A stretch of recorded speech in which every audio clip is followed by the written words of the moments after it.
caos na segurança deixa 75 mortos em 4 dias no Espírito Santo. Né? Média de quase 19 assassinatos por dia é muito maior do que a registrado no ano passado, que foi de... Não consigo chegar direito aqui. Mas, assim, é uma coisa óbvia. Né? Nós vivemos aquilo que eu dizia um pouco antes. Nós vivemos num limite. Se fala que, sim, que a polícia, que o Ministério Público, o Judiciário enxugam gelo, esse gelo que se enxuga é o que nos mantém longe disso aqui.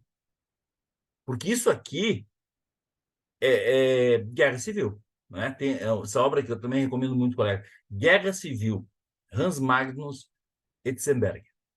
Esse é um autor alemão que descreve coisas como essas que acontecem no Brasil a todo momento, como guerra civil molecular. Por que molecular? Porque ela é dispersa em atos que se iniciam e se acabam, mas que acontecem em profusão, que acontecem em grande quantidade. Né? Nós temos nas nossas cidades, todos os dias, dezenas de homicídios. Né? Um brasileiro morto cada 9 minutos. Então, nós temos esses atos em profusão. Eles não equivalem a uma guerra no seu sentido convencional, que são dois exércitos se degladiando. Mas eles são uma guerra civil molecular, por quê? Porque ela está dispersa.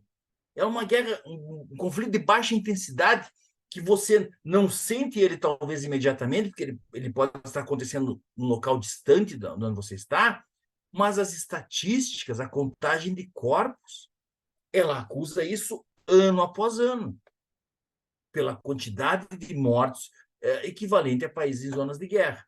Então, para recapitularmos, para fecharmos esse capítulo aqui, nós começamos falando das bases da civilização, das consequências do relativismo, das duas formas principais mediante as quais se exprime esse relativismo, que são a guerra à polícia e o laxismo penal, né? O laxismo penal caracterizado pela agenda do desencarceramento e pelo narcoativismo. Chegamos ao conceito de que a atuação, de novo, proativa da polícia funciona muito bem e reduz a criminalidade, e que, em contrapartida, o efeito Ferguson, ou seja, a retração da atividade policial, implica uma subida indescritível dos índices de criminalidade. Pergunto se os senhores têm algum esclarecimento, estão me ouvindo bem? Estou indo muito rápido. Vou abrir um pouquinho o chat aqui para dar uma olhadinha e nós seguimos aqui, vamos ver, alguma observação? Tranquilo, professor. Estamos aqui acompanhando. Eu não tenho, particularmente, não tenho nenhuma observação. Está tudo muito bem claro. Uma perspectiva muito interessante, até em contraponto ao que nós, né, normalmente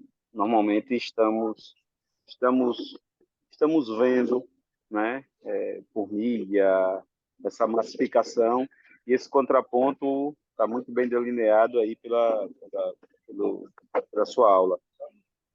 Muito obrigado. Sabe que abri um parênteses que falou uma coisa interessante, a questão do contraponto.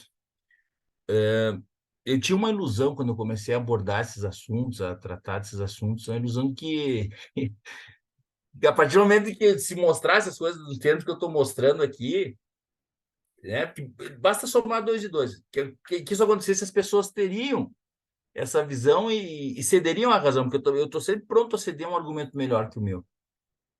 Mas não acontece isso. Então, aí que eu percebo que a questão é muito mais do que lógica, muito mais do que conhecimento, muito mais do que de racionalidade, é uma questão ideológica e uma questão de ativismo, é uma questão, para alguns até talvez comercial, porque ninguém se importa, absolutamente ninguém se importa com esses dados. Né? Você fica, como diria o Fernando Pessoa, fica tão só que até a solidão se afastou de mim. Então você fica clamando no deserto e eu imagino que seja a situação da polícia, que muito mais do que ter que expor esses dados, ela vive isso. Ela vive isso diariamente.